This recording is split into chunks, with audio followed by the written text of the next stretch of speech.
My name is and welcome to my podcast, where I'll be talking about the hit game Elden Ring. This episode will contain 5 segments: remembrances, bosses, NPCs, the Shattering War, and why Elden Ring is such an amazing game in the first place. Sit back, get some snacks, and relax.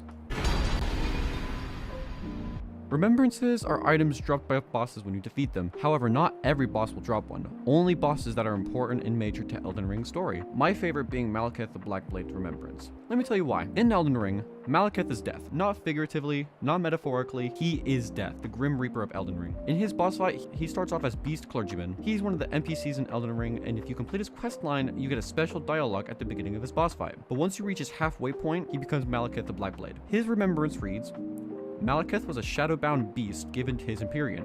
Marika's sole need for her shadow was a vessel to lock away destined death. Even then, she betrayed him. This goes more into Elden Ring's lore and why Malekith is Marika's half-brother, even though they're two completely different species. Including the DLC Shadow of the Erdtree, there are 25 boss remembrances. 5 major bosses are Radagon of Golden Order, Morgoth the Yeoman King, Malenia Blade of Miquella, Malekith the Blackblade, and Promised Consort Radahn. Promised Consort Radahn is the hardest boss in any Souls game that's ever been made by FromSofts. This can be debatable as there are some extremely difficult bosses amongst the Souls universe, but Promised Consort Radahn is something else. On release of the DLC, every player who has faced him has said that he is the hardest boss they have ever fought in their lives, which I completely agree with, because pre-patch, which essentially means before he was nerfed and made easier, he did disrespectful amount of damage to the player. He was so fast that you couldn't dodge out of his attacks. From personal experience, however, when I beat him pre-patch, I screamed from so deep in my gut that my next door neighbors could possibly hear it. And I'm not ashamed to say that I cried when I beat him because it was such a massive feat. But the reason why you have to fight Radahn again, this time being in Radahn's prime, is because you have to defeat Star Scourge Radahn, which is in the base game, and Mohg Lord of Blood to access the DLC. And then you can access the Land of Shadow by interacting the Empyrean's Cocoon in Morgoth's arena.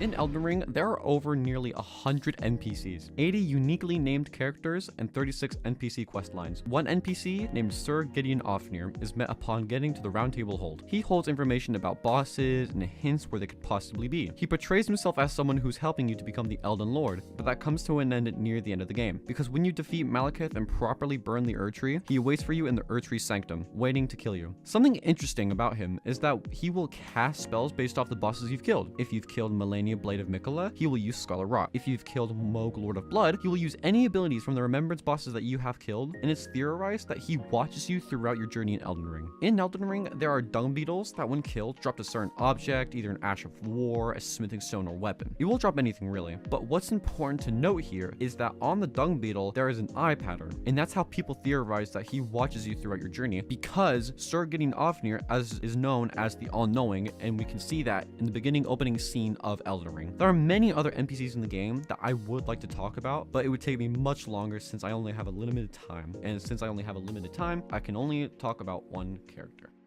The Shattering War was a war amongst the Golden Lineage, which the Golden Lineage was the bloodline of the god and demigods. Its name comes from when Marika shattered the Elden Ring, and the demigods tried getting their own rune from the shattered bits of the Elden Ring. It all went downhill from there. Demigods became corrupted, the Golden Lineage fell apart. But that's why you, the Tarnished, are in the Lands Between in the first place. You are a Tarnished of no origin. You appear in the Lands Between to mend the Elden Ring. One crucial bit to the Shattering War, however, is the fight between Malenia and Radahn. They ended in a stalemate when Malenia released her Scarlet Rot across the whole of Caelid, which is a rotted place in the Lands Between, and cursed Radahn to forever walk amongst the lands of his fallen friends and foes. When Marika disappeared, Morgoth took over, although with the condition that he cannot become Elden Lord because of his curse. Him and his brother Mohg are omens, cursed at birth. The Erdtree won't allow him to pass the impenetrable thorns because of his curse. But the whole reason why the Shattering War began was because of Godwyn, son of Marika, was the first of the demigods to be assassinated. The heartbroken Marika couldn't bear the pain from the loss of her child, so she shattered the Elden Ring.